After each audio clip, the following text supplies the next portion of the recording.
But Darren, did you see the comments from Cody Fajardo after the game?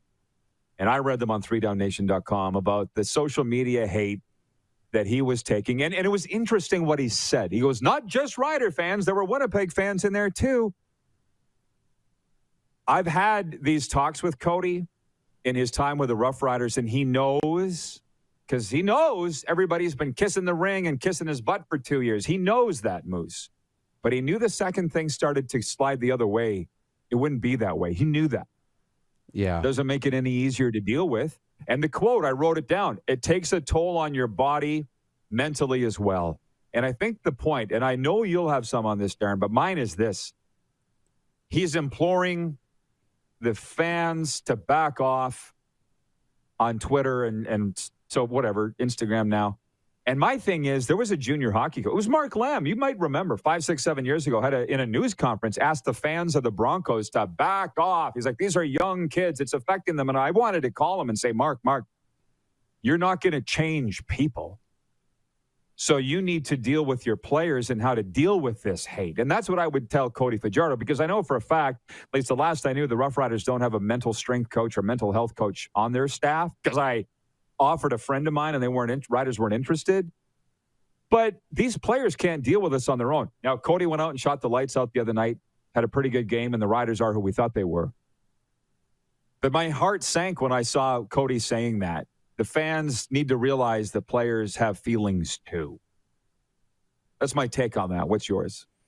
Yeah, for sure. And the fans have feelings, the players have feelings, and unfortunately, this is the tough part of putting yourself out there and putting yourself in the public spotlight.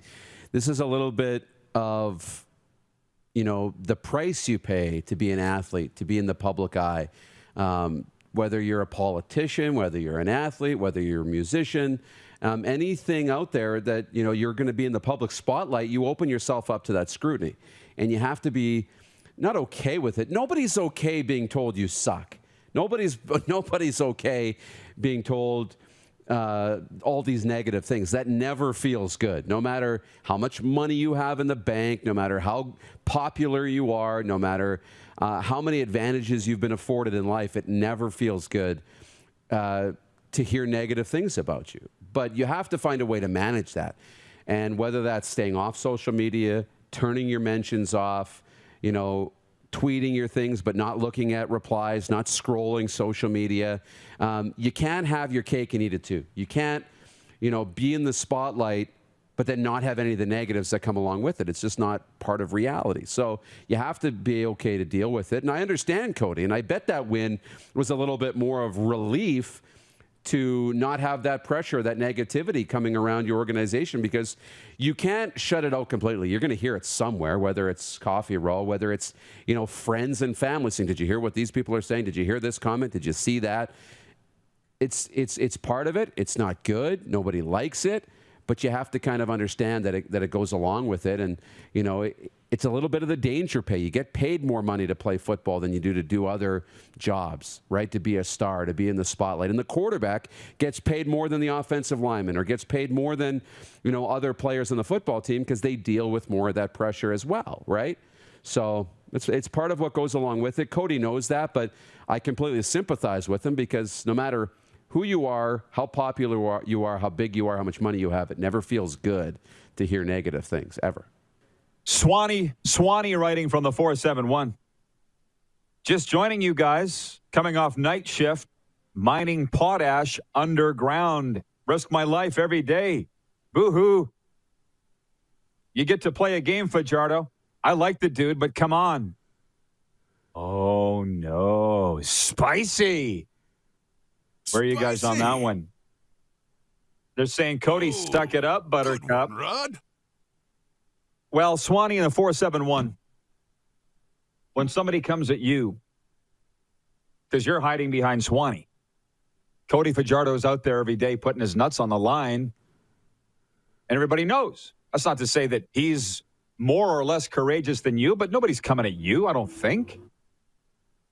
I probably shouldn't be surprised, Darren, but I think you walk a mile in a man's shoes before you say, boo-hoo, Cody Fajardo.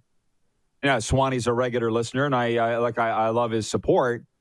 But you don't know what Cody Fajardo's going through. And I'll also say this, as a man who's had several death threats in his life and probably will get many more with the way that I am, you don't take that stuff lightly. You know what I mean? I mean, how do you feel about this boo-hoo, Cody? Yeah, I don't like it. It never feels good, right, to hear something negative about yourself. We get it all the time. We're in the public spotlight, right? People don't agree with my picks. I take that personally. People don't agree with something I say on the air. I take it personally, right? We all do. Everybody does. It's a matter of trying to block that out and understanding there's more positives than negatives. But, you know, I mean, to the fans, Cody's just a football player. He's the football player. He's just a quarterback. He's there for wins and losses. He's there to throw touchdowns. He's there to make plays. The fans don't really care what Cody does when he goes home. They don't really care that he's got a family. They don't really.